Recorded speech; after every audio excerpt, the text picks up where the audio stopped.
There are moments in every person's life when they face intense adversity. They're crucibles that forge who they become as individuals and as leaders. Now more than ever, we need leaders who are called to a higher standard, focused on leaving it better than they found it, and paying it forward to the next generations.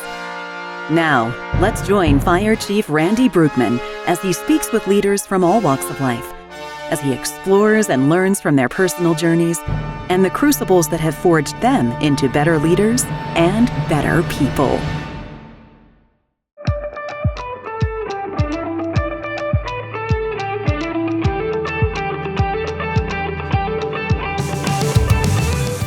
Welcome to another episode of the Leadership Crucible podcast. Today, it's a pleasure to have on Chief Richard Kelly of the Oklahoma City Fire Department.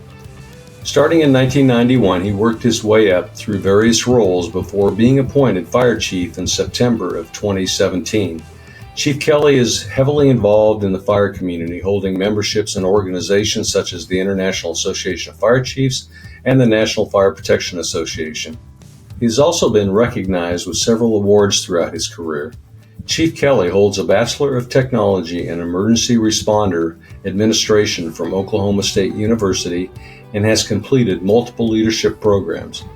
Outside of work, he enjoys reading, spending time with his family, focusing on physical fitness, and attending Life Church Northwest with his wife and children.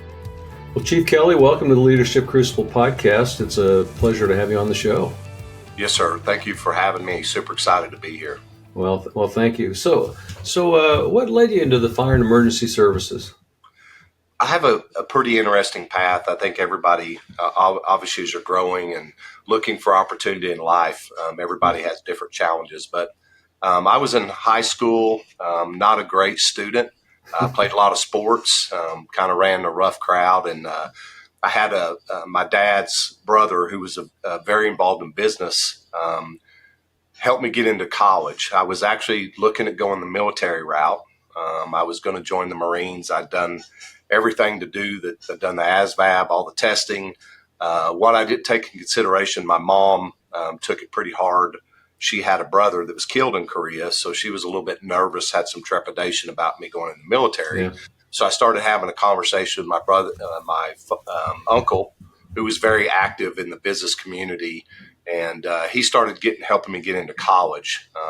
So during that point, he's a businessman. I thought, okay, I need to look at some type of business opportunity for my life, and so I thought I was going to go into accounting. One thing I didn't recognize in accounting, you have to be good at math. So I recognized really quick I didn't have passion for what I was doing.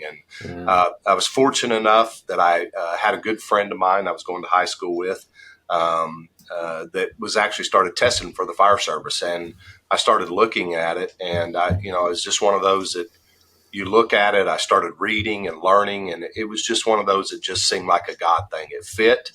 And I started testing, moved my degree program from one college to OSU, and started going to college. And I actually had a good friend that is still pretty active in the fire service, Greg Rogers, who's just retired from Spokane Valley Fire Department. Greg and I went to high school together. We're really good friends, and he was testing at the same time. He's the one that really piqued my interest to get in the fire service. And so I started testing. Tested everywhere. I was testing all around the metropolitan. Actually, at the time, I'd actually made some applications outside the state. I'd put an application at Denver. I was looking at Phoenix and Dallas. I really wanted to be in Oklahoma City because I grew up in this metropolitan area. But I just started testing, and I was fortunate enough to get hired. My first job actually was at the Airport Fire Department here in the city. I worked there for 1 year, started in September of 1990. And then September of 1991, almost 1 year to the date, got hired in Oklahoma City. And so I've been here for 33 years. And it was one of those, like I said, looking for purpose in life. Mm-hmm. And I was fortunate that I found that purpose early on. Yeah, that's really true. I had kind of the same journey. It just kind of happened to fall into the fire service, and kind of had a similar experience. Once you find your passion and your purpose, you just know the path and the road you need to take. definitely. And Yeah. obviously it's been a blessing ever since to be involved in the fire service. So Yeah. Yeah, I've talked to a lot of young people that are just entering the workforce, and one of the things I try and share with them is if you can find something that really sparks is your purpose and your passion, then you won't feel like you're going to work every day, right, yeah, right? that is important. I feel like I've never worked a day in my life. It's something you Yeah, enjoy, and you show up. There's challenging days. I think we all yeah, know that, but yeah, quite frankly, there's never really been a day I wake up and I'm disappointed I'm having to go to work. yeah, yeah. Well, I used to always share with my firefighters the only time I felt like when I was having to go to work was when I had to go to council meetings. Yes, sir. I Yeah, understand that. yeah, I feel that. yeah. You learn So a lot about the city, but yeah. it's definitely a different feeling. Yeah, yeah. Yes, sir. That's true. So, 3 to 4 years, probably 4 years into your position, you found yourself working at the first, I think, domestic terrorist event that we had in the United States, the bombing of the Alfred P. Murrah building, federal building in Oklahoma City. Yes, sir. So, could you tell us a little bit about that experience? Yes, sir. I was actually off that day. I had been working to complete my paramedic. At the time, we didn't run paramedics in the fire department. We had paramedics, but we didn't have that capability. So we have a third party ambulance service here, IMSA. And at the time, I was trying to get my paramedic. So I was working on my paramedic program. And so I was working on my days off for IMSA. Happened on a day off. It was a red shift day. It's still interesting. It's like crystal clear in my mind that day Mm, what it looked like. I lived about 45 minutes southwest of the city. It was right before 9 o'clock. I remember Regis and Kathy had came on the TV, and in Oklahoma we have a lot of weather events, thunderstorms.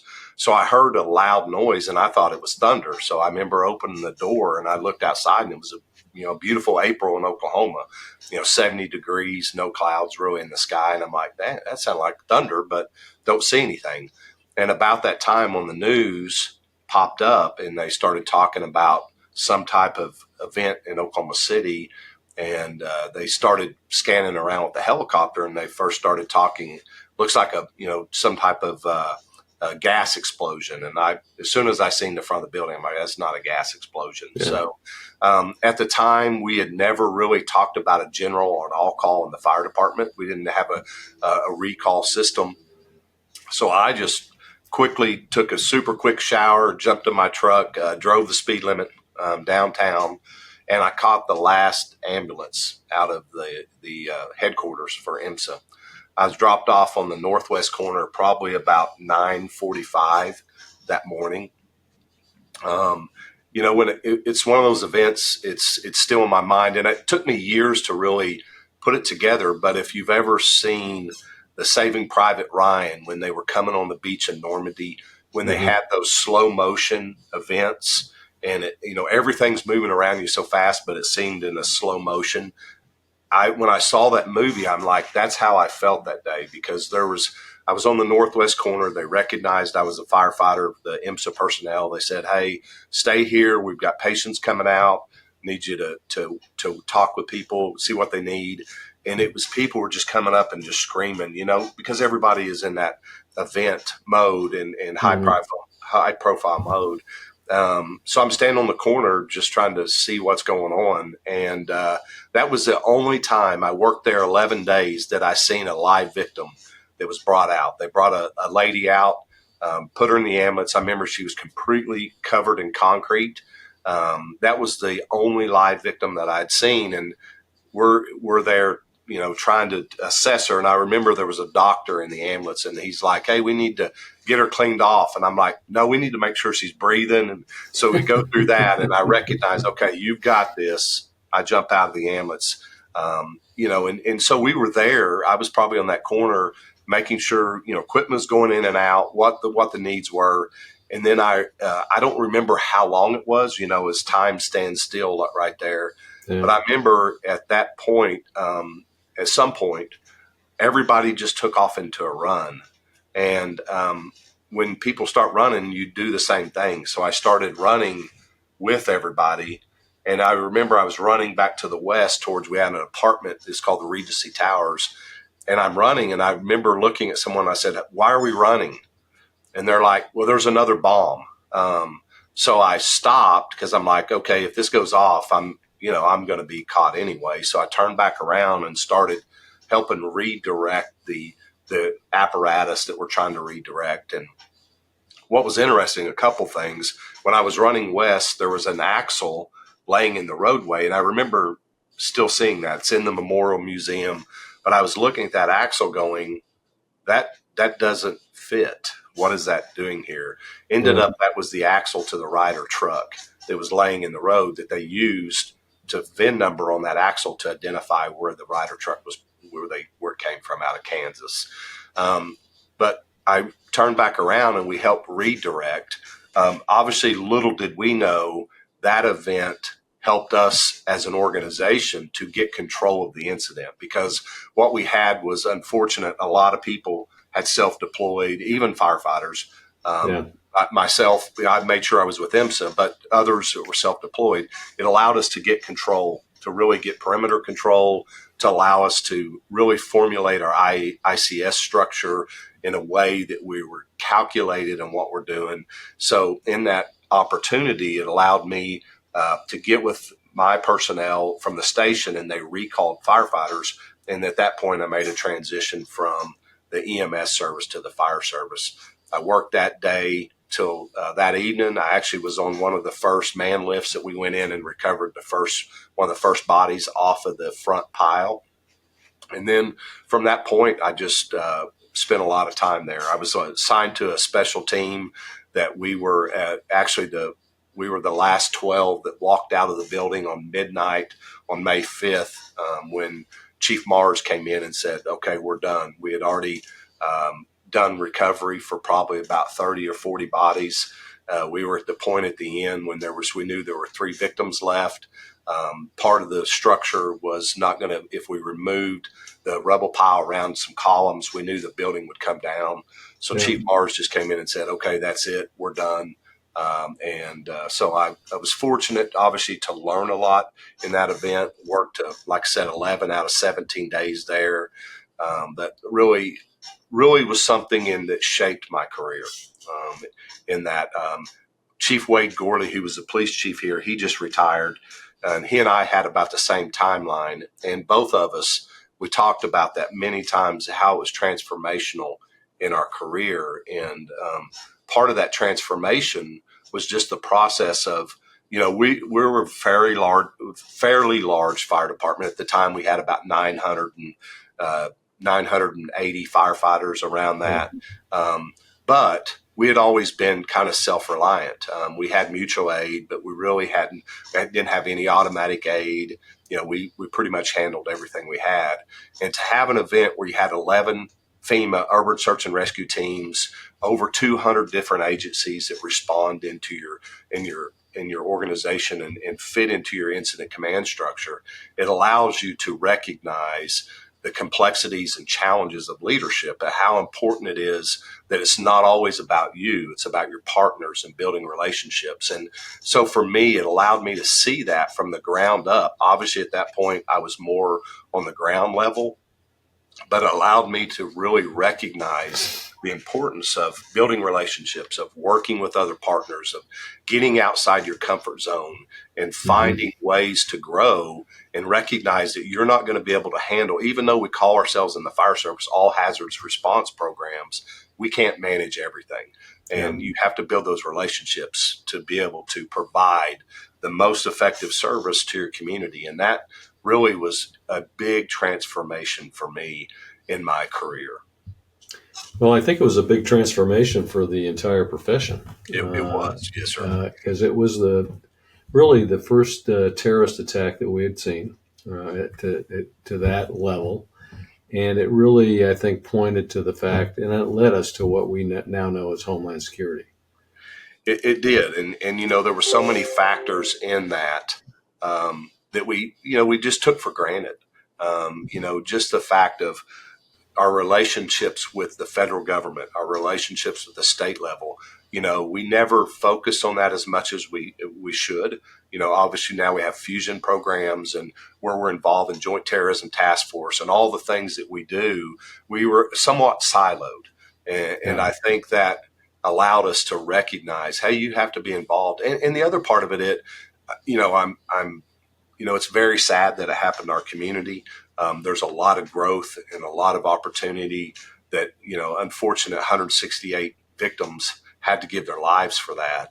But what it allowed us to do is recognize that we have to get out of our silos. We have to work with other partners. And we have to also, what we talk about at the Memorial Museum is we also have to look at and give people an opportunity to voice their disagreements, because I think what was born out of this is we had homegrown terrorism that happened in anywhere USA.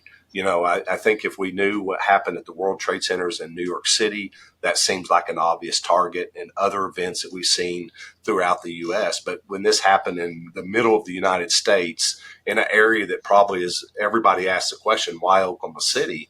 But what it showed is we are vulnerable. We have to be prepared, and we have to build those relationships with our outside partners and work together because it can happen anywhere. Yeah, very, very true. Yep. So other than that event, has there been any other situations in your life that have really helped to shape you as a leader and as a person? It's interesting. That was something that was early in my career that really helped shape my career. And I think as leaders, we have to, it may not always be early on in your leadership life that you grow. Mine really probably was what happened in 2020.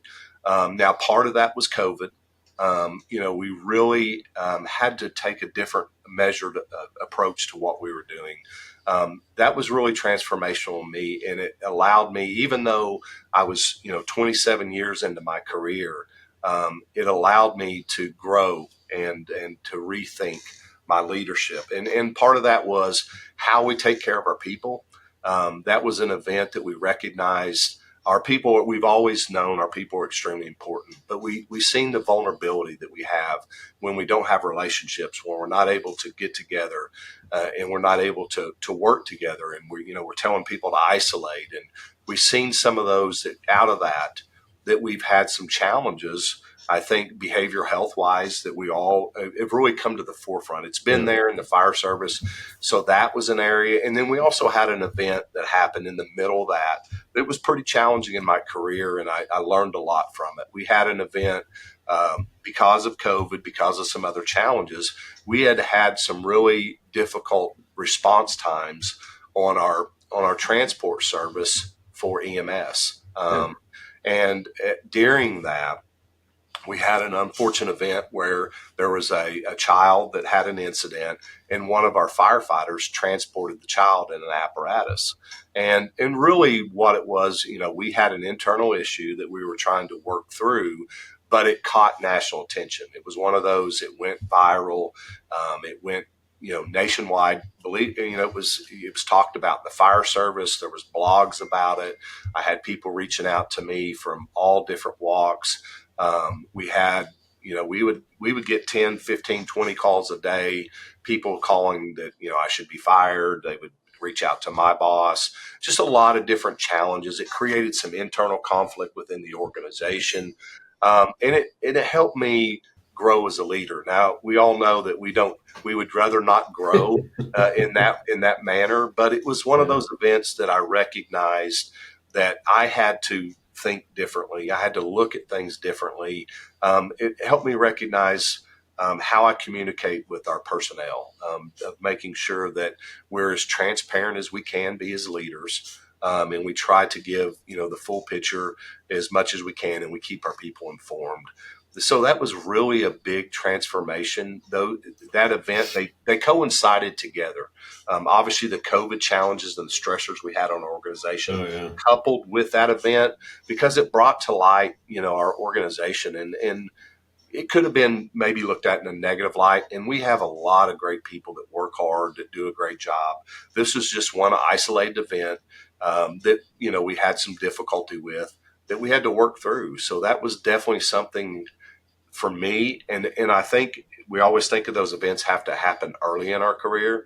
This was something late in my career that really helped me transform, that really made me reflect on leadership and how I take care of. And it also helped me recognize that as a leader, the resiliency and all the challenges in behavioral health and the things that our firefighters are faced with, as leaders, we're faced with that as well.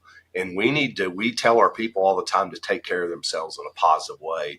It also helped me as a leader know that I need to be doing the same things. Yep. When you're accountable, you're doing the things that you're asking your people to do. And I recognize during that I need to make sure that I'm doing what I can to build resiliency in my personal life, and making sure that I do that. So when I come to work, I bring my best. When I go home to my family, I bring my best. And that's important that I really learned from that event. And it was tough. I was reaching out to everyone I knew, national people, mentors, people that I respected, to learn, because, you're in the media trying to be held accountable and trying to speak those events when you can't speak and open and frankness, because you want to respect those involved, and you want to make sure that you do it right. Yeah, that's a very difficult position to be in. I've been in that position several times, and each time it's been a learning experience. You always walk away and say, "Well, in hindsight, I wish I would have done this. I wish I would have said that." Right. But I think if you learn from those experiences, and as you move forward, you become a better leader. You have to learn from them, and you've heard it. Leaders grow through adversity. Yeah. You just don't like to be pressed in that situation. You'd rather say that's a good philosophy statement, but it's true. And I had to learn from that, and I had to adapt, and I would love to say I have the roadmap to what you do next time. I think sometimes out of that I know what I won't do.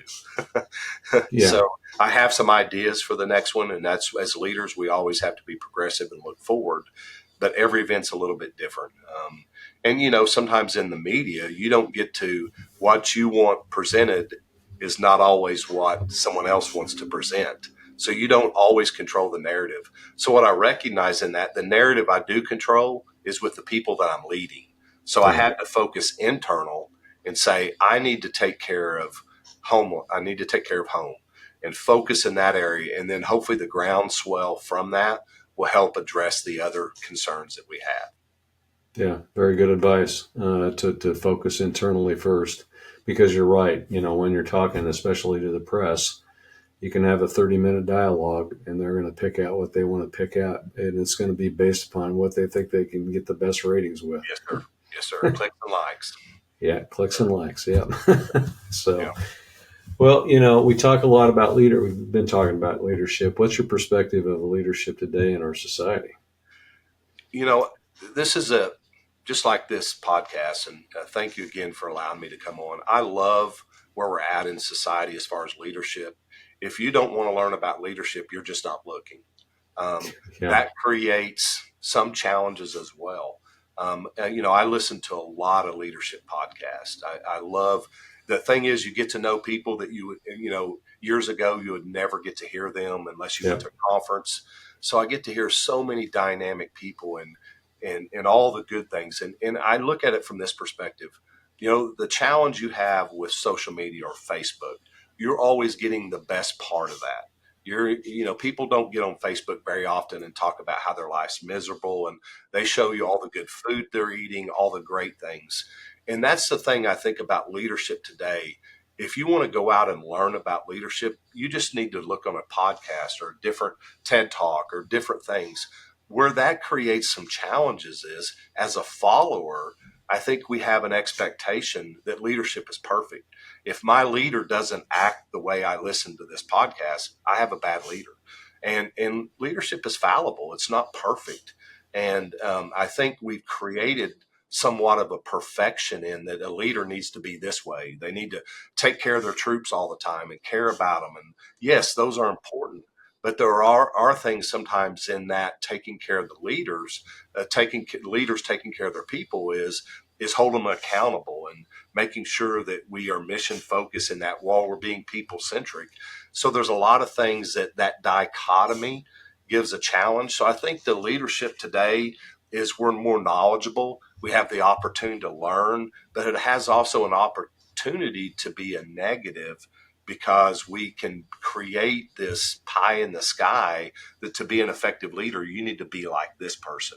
Because I listen to a podcast and I love everything that person said. Well, they're giving you the best parts. I mean, I would love to say that I'm always an effective leader and everything I do is great. It's not.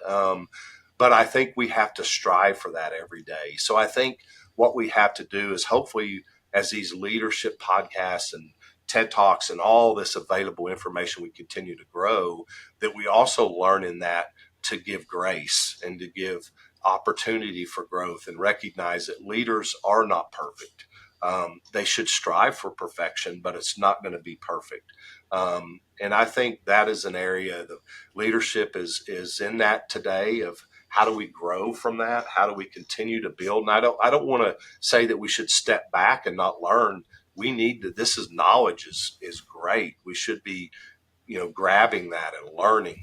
But I think we also need to take that in a measured approach to recognize what we can take from that. And what I mean by that is I spent a year right after I made battalion chief. I wanted to just really dive into leadership. I read as many books as I could.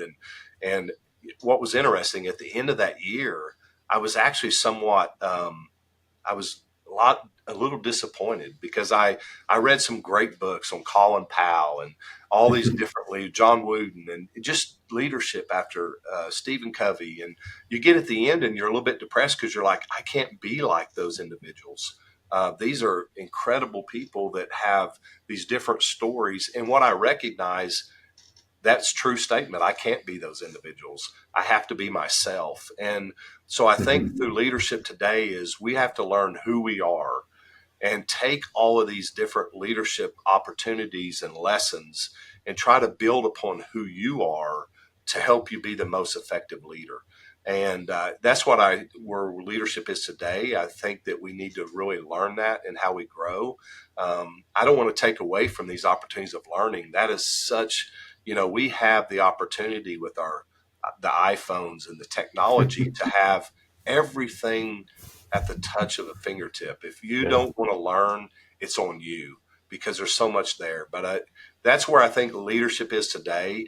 Is we've got to stop striving for perfection and strive for growth and opportunity and vulnerability in that.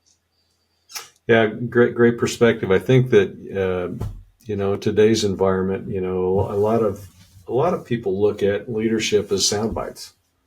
They do. And you and I know it's not about the sound bites. It's about what's the ground truth in your organization, what's happening, leading by example, being consistent, being transparent, all of the things that are really important to be an effective leader. And, I think my concern is that, we've got the next generation looking at, our leadership today and looking at those sound bites and saying that's how you manage and lead people. And unfortunately, it doesn't work that way. There's a lot more to the sound bites. And there's a lot of good phrases. And, I always use people don't care how much you know till they know how much you care. Yeah. And, it's a great sound bite, but there's a lot of depth in that. Of truly caring for your people. And that's the hard part too. Sometimes we make hard decisions on maybe individuals, and it can be lifelong lessons of people maybe not working for you anymore or different things. And it doesn't mean you don't care for that person, but it also, we forget, sometimes we do that because we care for the 900 others that we respect, that they show up every day and work hard and are trying to grow, that we have to address this one issue to take care of the 900 others. And the focus sometimes is on that one. And, and that they take away that maybe the leader doesn't care. And that can be sometimes so far from the truth. Yeah, yeah. It's always those situations are always difficult, and not only are you leading the 900, you've got responsibility as a fire chief for the 600,000 people that live in your city. Yes, sir. Now we're over 700, but you know how it is. We're, in every department, whether it's 50, 10,000, a million, it's people. And Yeah, we have, we take that oath and we're sworn to protect. And there's a lot that goes involved in that. yeah. So for the next generation of leaders, what challenges do you see emerging today that they're going to have to address? I talked a little bit earlier, some of the leadership challenges, just of everything that's there. That's one. But I think really when you look at it is leaning in on the technology. Yeah, I think as a leader, AI, you have to be involved and engaged in that. Artificial intelligence is here. Um, the other part is recognizing that everything that you do as a leader has a potential to be videoed, recorded, whatever. It is. You look at every negative thing that's happened in public safety, in other areas, it's recorded. So you need yeah, to carry yourself as a leader knowing that you're being recorded in that area. So that those are areas that we look at, but lean into that technology. When I remember when I was battalion chief, I walk in and one day and everybody was watching TV, but they were on their phones. And this was like 2009. I didn't have an iPhone yet. And I'm like, what are we doing here? What is this? And they're like, hey, we got this new phone, and what a difference where we are today. And yeah, what I mean by that is being involved is an iPhone every year comes out because there's new technology, new updates, new. So as a leader, we have to be in that. We have to know the technology is changing. So that's the challenges they're going to face of the new technology pieces and being engaged in that. And I know especially in the fire service and other walks of life are the same way. I'm not a tech person. You don't have the option nowadays to not be in that arena. You yeah. just have. Now it doesn't mean you have to be an expert, subject matter expert, but you have to be involved in that. So I think that's an area that the next generation definitely has to look at. There's going to be some challenges. Yeah, I totally agree. So, final question for you today, Chief. What advice would you give to the next generation for making a difference in their own life journey? It's one you know, as I talked about when I first started mine, was finding purpose. And I think that doesn't change. The human nature of where we are is finding purpose. And really, once you find that purpose, is diving in, really finding that purpose and balance in that. That sometimes is, that was one thing I would say that for me, I found my purpose. I didn't find my balance. Because it was my purpose, I put everything I had into that, sometimes to detriments of relationships in that area. So I say in this, find your purpose, but find your balance in that as well. Because, you know, this job was so gratifying. And I think any professional, as you get into that where you find you're good at it or you find that there's an appreciation for it, that can become your whole life. And you got to balance that because purpose is important. That's what wakes us up in the morning, what allows us to feel that we're productive. But we can also, that can become our life and it can't become our centerpiece. So that balance is so important in that. As you find the purpose, you find the balance in that to recognize, yes, this is a part of my life that has purpose, but it's not all of my life. So I think that's extremely important in that. Because the fire service is rewarding in that area. There's so many things where people tell you, you go to the grocery store, whatever you do, thank you for what you do. I love it all the time when I'm in groups and people say, what do you do for a living? Because usually when I bring it up, they ask a lot of questions. So I'm blessed to do that, but it's not all of who I am. And that part I say is find your purpose, but make sure you find your balance in that when you do. Yeah, that's great advice. Yeah, I think we've all been there at some point in our career where we get out of balance and we're really focused on, doing what we love. And and then we forget about the balance of the people that we love on the other side of it. So it's an easy draw, just like I said, because of what we do and how the blessings that we get from this job and the rewards that we have, that it can become the centerpiece, and it's not. Yeah. Well, Chief Kelly, thank you. Thanks for your insight today and being on the Leadership Crucible podcast. I really appreciate the service to your community, to our nation, and thank you so much. Thank you, Chief. I appreciate the time, and thank you for the opportunity. Thanks for listening to the Leadership Crucible podcast. If you have a story of adversity you'd like to share, we'd love to hear it. Join us next time as we continue to explore how to live lives of success and significance.